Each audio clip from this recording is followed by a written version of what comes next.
Hey guys, Chris the Ultimate Recycler. You've caught me up the ladder. Welcome to episode 34 of the Great Shop Cleanup. Last episode we discovered this cupboard is absolutely chockers full of Ford manuals, mostly car service manuals. Interesting stuff. I'm both excited and daunted by getting into that. I haven't done anything yet. I've just put the others away. Today we're going to get these books down from up top. I think that's just packaging. That one's got a bit of weight to it. May not be car manuals. Don't know. Hopefully it's something more exciting, although they're pretty exciting. Let's get it through to the counter and have a look. We'll get these other books down as well. This episode, I want to clear off the top of this, so that's all done. Next time we can start behind me and get some more varied boxes of treasures out. And in between, I'll do the odd video on car manuals. If you've got a Ford car, you could be interested. Okay, let's get these down. This one's easy because it's just packaging. Now, this one. Oh, it's not too bad. Oh, this is some dollars in here. Okay, if you had to guess what was in this box, you would never guess. You know, you're thinking my stuff, shed, cars, tools, sometimes china, books, all sorts of second-handy stuff that you find in most second-hand or antique shops. Some of it's cool, yes, but I've got a whole box of huge seashells. Would you have ever guessed that? Hands up if you got it right. These are massive. That's what, 8 inches, 10 inches nearly? That's at 20 to 25 centimetres. And that's in good condition. It's a little chippy around the front, but that's a really nice seashell. And I think we'll probably get in the vicinity of $40 to $50 for that, maybe 30. I'm going to try them a bit higher. They'll be great in the shop. They're going to vary. This one's a slightly different, I don't know what the names of these are. Different design. That's more like a snail type shell, but obviously from the ocean. They're quite delicate. They're not overly heavy. Great decor items. Would look really cool in a fish tank if you've got a large fish tank. So there's a lot of these sort of spirally ones.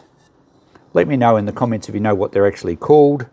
And then there's some smaller ones, and including a handful of little ones, which I'll add to a jar, and we can sell them in jar lots, which I often do. I might put $10 on a jar full. And they're great in fish tanks, or just around your garden. That's another nice, large snail type shell. So they're going to be probably $30 for those ones. So we have mostly this sort. Varying sizes. Oh, this one's got some damage, unfortunately. It's got a hole punched through it. They're probably quite brittle, so that won't be worth so much. They're very glossy on the inside. Very attractive decor items. So they range down to these ones, which I might have like $5 a pick. I'll just basically price them according to size and note any damage. They'll be obviously cheaper. So there's quite a lot in here. There's probably another 15 or so in the bottom, mostly smaller ones. I think that's the biggest one, the first one we pulled out. There's another quite large one here. That's a nice one. So ranging from 5, although we'll add the little, I'm always throwing things on the floor. We'll add the little ones to a jar, but we'll range from like 5 for these smaller ones up to, I reckon, 40 for the bigger ones. So nice, some good value. This will add up to a few $100s, I would expect. So I don't need to do anything with these. I'm not going to post these because seriously, they are very delicate. And I'm sure no matter how much bubble wrap I use, Australia Post will find a way to smash them. So I'm not going to post these. I'm sorry. If you're local, by all means, I can put some aside for you. But these will be shop items, and I think they'll sell very well. All right, I'll get these off the bench. I'll put these into the shop on the weekend. And we have those other folders to have a look at, and they're quite heavy. Okay, the first one, the black one, has a lockout book. No idea what that meant, but it's obviously had all its contents removed other than the folders, or I mean the plastic sleeves. And I'm pretty happy to get this because these plastic sleeves are the much thicker ones, and these are great for me to put in folders in the shop. And if we happen to do markets once the shop's finished, They're really good for putting all sorts of ephemera, paperwork and stuff in, and put stickers on the front of the plastic, and they last. The thinner, cheap ones you buy nowadays, you peel a sticker off and it stretches the plastic, and they're really not much good. So I'll pull this folder apart for all these loose plastic sleeves. They will be excellent to reuse, and the folder itself is pretty much rubbish, so nothing of value there. And these are a set of our 4 wheels. They're the sort of thing that you used to buy weekly at the newsagents, and then you get the binders and you put them all together as a complete set. So this is the history of the motor car. It's in 30p, so it must be a UK publication, and I'm guessing it dates back to the 70s or 80s. 1976. These were all the rage back in the 70s and 80s. You'd go to the local newsagents every week and get your magazine that you'd ordered and build up the whole set and stick them in a bookcase at home, and they look fantastic, and there's probably a fair chance that no one ever looked at them ever again. Oh, there's a couple of loose ones, is there? Oh yes. I'm not going to ask very much for these at all. I could even leave them out on the book exchange for free.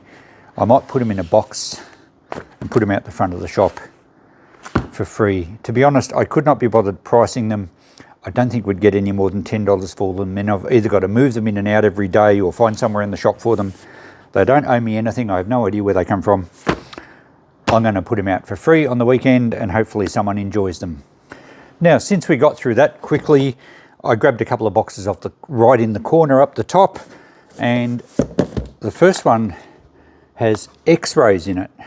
So there's a heap of assorted x-rays, medical imaging. That looks like someone's knee. You can see a bit through there. So these are probably quite old. I've only put them aside because, well, we cleaned out a lot of deceased estates, and obviously as people get older they need more x-rays, and they're always left in the house. It's not something people really want to take, family members want to take and frame. You know, great Auntie Doris's hip replacement. So I've kept them because apparently you can recover silver from them. I did mention that with photograph negatives a while back, and a few people mentioned in the comments, and Alex was one, I think, that says it's only black and white ones that you can actually recover silver from, not the coloured ones. But I think x-rays you can. They're not really worth much, so I'm just putting them aside for now. When I have a large enough amount, I'm sure I'll find someone that will take them. Or if one of you guys, Alex, if you're interested, for the price of postage only, I can send them all to you. I know a few people do try and recover the silver. I'm not going to go down that path. So I'll put them aside for now because I know I've got more floating around, and I'll just let them accumulate. And as we get towards the end of the cleanup, I'll have to do something with them. So that sorts that box out. The other little box here, I'll angle the camera down and we'll have a look. Now it's quite light, as you would expect from a box up the top. Oh, it's Doilies. Now I had some recently that were not very good because it had mice through them, and I think this has too, but they look like they might be okay. That's a bit stained, but possibly wash up all right. That looks like a pretty old doily. So I don't know if any are hand embroidered or not. That's a serviette, I think. So there's all sorts of linen in here. Is that just, I don't think that's just a tea towel. It's a table, like a table centerpiece, I think. Little stained, but that would clean up okay. Now, I had a few people mention that I shouldn't throw them out no matter what condition they're in, because people even reuse parts of them, and that's fair. So I might sell these as a box lot. I don't think there's anything valuable enough here for me to actually put a price tag on. The better ones, the hand embroidered doilies, I'd sell for $5 to $10. They used to get a lot more money than what they do now. I think they're just serviettes. Another one. Oh, this is is it a table cover? This is quite nice. It's like is it like a fly cover? I don't think it's a tablecloth. And birds. Oh no, it's a flower.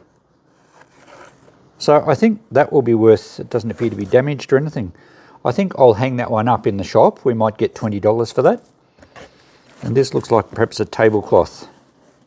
So these do sell okay through the shop. Yeah, I reckon I'll fold that out to make sure there's no damage or no bad stains. But we should be able to sell that tablecloth. It looks like a fairly large one. And the other thing, and the rest of these, we do have $1 each for doilies. So I think that's what I'll do with those. So not a huge value there, but we'll get something for these too. Yeah, all right, well that's all right. That's them sorted. Have we got time for something else out of that room? Okay, I heard you say yes quite loudly. So there's an old leather case. I haven't opened it. There's something in it. And there's a old metal muffin tray that's clearly, this was at the top of the pile and it's had mice running across it. So it'll be good to get this storeroom emptied because we haven't had any control over the rodents here. We have put traps out, but sometimes they just get into stuff. Fortunately, they haven't damaged anything much. And I'm going to take that home. Normally, I'd probably just put that in the scrap metal. I'm going to take that home because these actually make really good ingot molds for when I'm melting lead or pewter or something like that. And I have a bit of that to do, so I'll just take that home for that purpose. Now, this old case looks a little mouldy on the top. It's been a bit damp. I don't know if it's staining or fresh mould. Better be careful with that. I'll alter the camera down and we'll see what's inside. Okay, it's certainly an oldie. It's got some initials stamped into it. And I have not opened this. Is that going to open? There we go. Oh, nothing's in it. It's just heavy because it's leather. It's actually extremely heavy. That's surprising. So it's not in bad condition.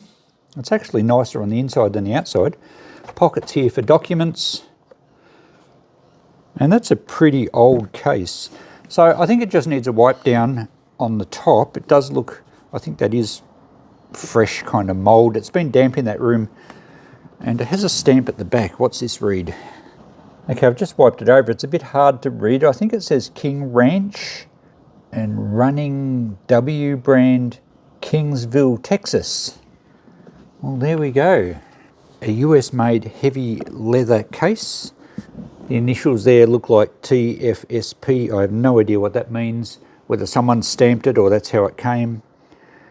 So, yeah, it's obviously a little beaten up, but I think with a clean down, that will present much better. I don't know what price I'm going to put on that. It would be very heavy to post, but I'm thinking I'll have about $30 on it in the shop.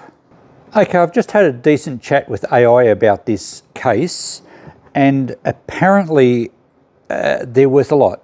My gut feel of about $30, do I say that? Something like that, is about on the money for a generic vintage leather case in this condition. In better condition, you can get a bit more for them because it's probably 1920s or 30s. But given that it's got the Texas stamp on it, the King Ranch stamp with the W-shaped logo, apparently it has a following in the US, but also in Australia. It does attribute it to a manufacturer of high quality stuff. And the initials TFSP, AI suggested that it sounds that it means Texas Folklore Society Publications, and it gives it a provenance that's probably going to increase the value. So even in this condition, AI seems to think that it's worth, well, it initially said 300 to 500 US, and even in this condition, and I said that, well, what about the market in Australia, because it would be horrendously expensive to post. I didn't actually weigh it, but it's going to be about 5 kilos or so. But AI seems to think it's worth quite a few hundred in Australia. So with that in mind, I'm going to clean it up gently just so it's a little bit more presentable. I'm going to try it on eBay. We'll see what happens. I would have probably put $50 on it in the shop, or 30 or something, whatever I said initially. But yeah, it's worth a shot on eBay, given that it has provenance. It's not just a generic leather case. It's something that's quite collectible. And I did look up in the US eBay, and there was one in good condition sold for $700. So there's the proof, I guess. We'll see what happens. So if you follow my eBay page, I'll try and get it on in the next few days. It may even be up by the time you watch this video. I'll try it as an auction first. If it doesn't sell, I might just have it as a buy it now while I have it in the shop. We'll see what happens. But interesting, I didn't expect to find a valuable case today, and the proof is yet to be shown to me that it is valuable, but I've seen enough to think it's worth a try. Beauty, I better clean it up. And that brings us to an end of another video, another clean out episode on this store shed. We are getting really close to uncovering that back wall, and I hate to admit it, but the boxes up the top there, right up the top corner, there may be a little bit more electrical stuff in them. I didn't know they were there. I'm not sure what. We might go through them next episode because I want to finish getting all that sorted. I don't think there's much, but yeah, and we don't know what's in these other ones, so who knows? Surprises every episode. Thanks for following along. I appreciate your company. We'll catch you in the next video. Bye for now.